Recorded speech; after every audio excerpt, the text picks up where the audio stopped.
ও 3:14 3:14:57 এই সময় ও এসে কাজটা চাইলো, আমি যে কাজটা দিলাম। ভাউচারটা রেখে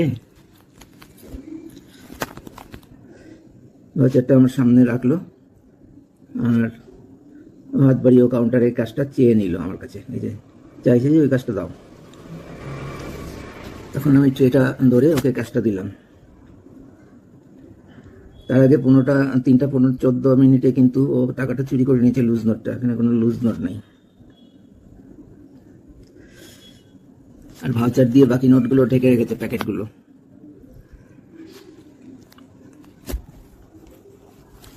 ওটাই রিপ্লে দেখাচ্ছি।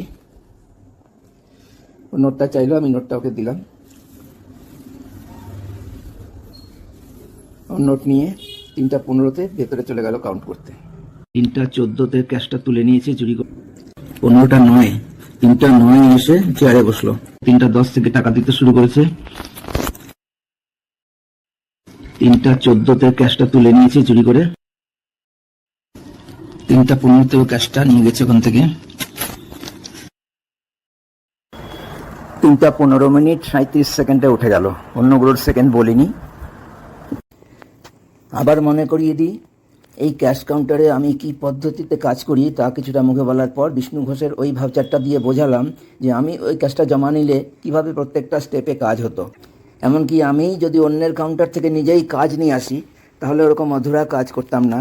আমি হলে ফুল প্যাকেট ও লুজ নোটের সবগুলোই নিয়ে আসতাম এবং আমার অংশের কাজ হয়ে গেলে সেই কাউন্টারে আবার গিয়ে ওই ক্যাশিয়ারকে পুরো ক্যাশ দিয়েই এবং বুঝিয়ে দিয়ে তবেই মানসিক শান্তি পেতাম। সেদিন আমার আগের কাজটায় ব্যস্ত ছিলাম। সম্ভবত সেই জন্যই মনোজ কুমার নিজে গিয়ে কাউন্টার থেকে ওই ক্যাশটা নিয়ে আসে।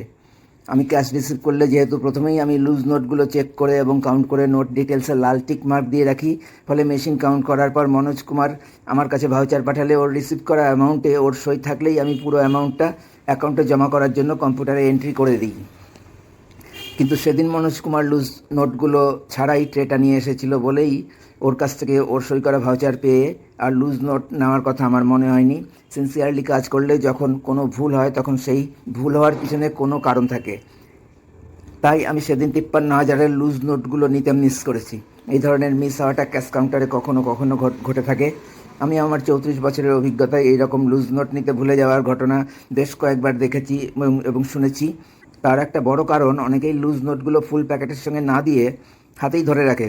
তবে সব ক্ষেত্রেই লুজ নোট পাইনি বলার পর কিংবা বলার আগেই ডিপোজিটার লুজ নোটগুলো দিয়ে দিয়েছে। বিষ্ণু ঘোষের মতো টাকাটা মেরে দেওয়ার কথা কখনো শুনিনি। আমার মনে আছে একবার ওই ধরনের ঘটনায় সুজাপুরের একজন টাকা দিতে রাজি হচ্ছিল না, কিন্তু সেখানকার স্থানীয় মানুষই সেই লোকটাকে টাকাটা ফেরত দিতে বাধ্য করেছে। হয়তো শিক্ষিত মানুষ কম বলেই সুজাপুরের মানুষের মানবিকতা অনেক বেশি।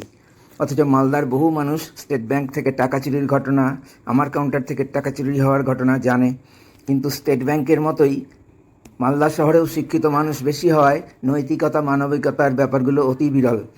আমার বিশ্বাস সেদিন আমার জায়গায় অন্য যে কেউ থাকলে তাদের মধ্যে প্রায় সবাই বিষ্ণু ঘোষ টাকাটা দিতে অস্বীকার করার পর 53,000 টাকার দায় অন্য ক্যাশিয়ার, এক্ষেত্রে মনোজ কুমার, তার ঘাড়ে চাপিয়ে দিত। আমি অন্যের ঘাড়ে দোষ চাপাই না, আমি আজকেও তাকে অভিযুক্ত করছি না। আরও একটা বিষয়ে আমি খুবই পুরনো যুগের মানুষ। যখন একাধিক ব্যক্তির সঙ্গে সমন্বয় রেখে কাজ করি তখন কিছুতেই আমি জুনিয়রদের কখনো বিপদে ফেলি না, এমনকি আমার ক্ষতি হলেও। কিছুটা এই কারণেই আমি মালদা ব্রাঞ্চের ইউনিয়ন নেতাদের কোনো চাপে ফেলতে চাইনি। তাছাড়া চুরির ঘটনাটাও আমাকেই বিপদে ফেলতে পারে বলে আমার প্রথম দিকে মনে হয়নি। অথচ সেই ইউনিয়নের সেক্রেটারি ও অ্যাসিস্ট্যান্ট সেক্রেটারি দুজনেই আমার সঙ্গে এবং ইউনিয়নের সঙ্গে গদ্দারি করলো। যেমন রজনীশ কুমার, উজ্জ্বল কুমার, বিশাল কুমার সহ স্টেট ব্যাংকের সব ধরনের সমস্ত অফিসার ও কর্মী আমার সঙ্গেই শুধু না, স্টেট ব্যাংকের সঙ্গেও গদ্দারি করেছে। স্টেট ব্যাংকের চেয়ারম্যান সহ সব ধরনের সমস্ত অফিসার ও কর্মী কিভাবে এত বিষাক্ত মানসিকতার হয়ে গেল? কিভাবে এই অবাস্তব ঘটনা ঘটতে পারে? কার ক্ষমতা আছে চাকরির ঝুঁকি নিয়ে লক্ষ লক্ষ স্টেট ব্যাংক কর্মচারীর সবাইকেই অবিশ্বাস্য ও অমানবিক এই অপরাধে সামিল হতে উদ্বুদ্ধ করার? এবং অভিযোগ পেয়েও কেন্দ্রীয় সরকারের প্রধানমন্ত্রীর অফিস, অর্থমন্ত্রকের মতো গুরুত্বপূর্ণ ও সর্বোচ্চ ক্ষমতার অধিকারী ব্যাংকিং বিষয়ক কিংবা ভারতের ব্যাংকগুলোর নিয়ন্ত্রক রিজার্ভ ব্যাংক অফ ইন্ডিয়া অথবা আমার ও আমার পরিবারের সদস্যদের সব রকম মানবাধিকার কেড়ে নেওয়ার অভিযোগ গ্রহণ করেও ভারতের জাতীয় মানবাধিকার কমিশন এই স্টেট ব্যাংকের বিরুদ্ধে কোনো পদক্ষেপ নিল না। 7 বছর পার হয়ে গেছে, যার মধ্যে শেষ 5 বছর ধরেই এই ঘটনার প্রমাণসহ হাজার হাজার পোস্ট মিডিয়াতে আমি করে চলেছি, সোশ্যাল মিডিয়াতে। 140 কোটির দেশের একজনেরও ক্ষমতা নেই স্টেট ব্যাংকের এত বড় অন্যায়ের বিরুদ্ধে মুখ খোলার। এরকম নিকৃষ্ট মানের দেশ ভারত ছাড়া বোধহয় আর একটাও নাই পৃথিবীতে। কিভাবে একটা সভ্য দেশের এত অধঃপতন ঘটতে পারে, কিভাবে এই অবাস্তব ঘটনা ঘটে?